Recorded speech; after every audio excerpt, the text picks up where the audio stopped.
राधे राधे दोस्तों, जय श्री कृष्णा। आज हम एक बहुत ही रोचक बात लेकर आए हैं आपके समक्ष। आइए इसको विस्तार से समझते हैं कि आखिर मनुष्य के बार बार जन्म और मरण के कारण क्या है। एक बार द्वारकानाथ श्री कृष्ण अपने महल में दातून कर रहे थे। रुक्मिणी जी स्वयं अपने हाथों में जल लिए उनकी सेवा में खड़ी थीं। अचानक द्वारकानाथ हंसने लगे। रुक्मिणी जी ने सोचा कि शायद मेरी सेवा में कोई गलती हो गई, इसीलिए द्वारकानाथ हंस रहे हैं। रुक्मिणी जी ने भगवान कृष्ण से पूछा, प्रभु आप दातून करते हुए अचानक इस तरह हंस क्यों पड़े? क्या मुझसे कोई गलती हो गई? कृपया आप मुझे अपने हंसने का कारण बताएं। तब भगवान श्री कृष्ण बोले, नहीं प्रिय, आपसे सेवा में त्रुटि होना कैसे संभव है? आप ऐसा न सोचें, बात कुछ और है। रुक्मिणी जी ने कहा, आप अपने हंसने का रहस्य मुझे बता दें तो मेरे मन को शांति मिल जाएगी, अन्यथा मेरे मन में बेचैनी बनी रहेगी। तब भगवान श्री कृष्ण ने मुस्कुराते हुए रुक्मिणी जी से कहा, देखो वो सामने एक चींटा चींटी के पीछे कितनी तेजी से दौड़ा चला जा रहा है। वो अपनी पूरी ताकत लगाकर चींटी का पीछा कर उसे पा लेना चाहता है। उसे देखकर मुझे अपनी माया शक्ति की प्रबलता का विचार करके हंसी आ रही है।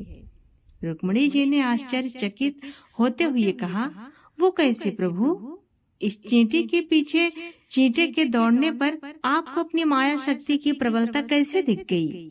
तब भगवान श्री कृष्ण ने कहा, मैं इस चींटे को 14 बार इंद्र बना चुका हूँ। 14 बार देवराज के पद का भोग करने पर भी इसकी भोग लिप्सा समाप्त नहीं हुई। ये देखकर मुझे हंसी आ गई। इंद्र की पदवी भी योग भोनी। मनुष्य अपने उत्कृष्ट कर्मों से इंद्रत्व को प्राप्त कर सकता है। 100 अश्वमेघ यज्ञ करने वाला व्यक्ति इंद्र पद प्राप्त कर सकता है, लेकिन जब उसके भोग पूरे हो जाते हैं तो उसे पुनः पृथ्वी पर आकर जन्म मरण ग्रहण करना पड़ता है। प्रत्येक जीव इंद्रियों का स्वामी है, परंतु जब जीव इंद्रियों का दास बन जाता है तो जीवन कलुषित हो जाता है और बार बार जन्म मरण के बंधन में पड़ता है। वासना ही पुनर्जन्म का कारण है। जिस मनुष्य की जहाँ वासना होती है उसी के अनुरूप ही अंत समय में चिंतन होता है और उस चिंतन के अनुसार ही मनुष्य की गति ऊंच नीच योनियों में जन्म होता है। अतः वासना को ही नष्ट करना चाहिए। वासना पर विजय पाना ही सुखी होने का उपाय है। बुझे न काम अग्नि तुलसी कहूँ, विषय भोग बहु घी ते। अग्नि में घी डालते जाइए, वो और भी धधकेगी। यही दशा काम की है। उसे बुझाना तो संयम रूपी शीतल जल डालना होगा। संसार का मोह छोड़ना बहुत कठिन है।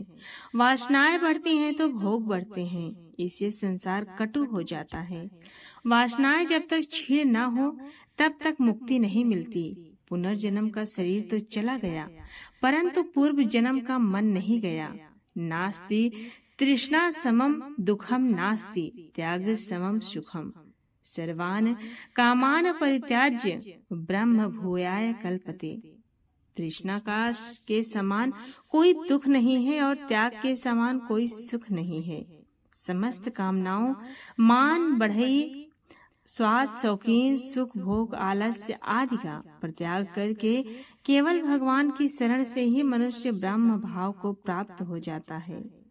नहीं है भोग की वांछा ना दिल में लालसा धन की। प्यास दर्शन की भारी है सफल कर आस को मोरी। तो ये रही दोस्तों भगवान कृष्ण की एक अनोखी बात। आपको कैसी लगी कमेंट में जरूर बताएं और पसंद आई तो हमारे चैनल को सब्सक्राइब जरूर करें।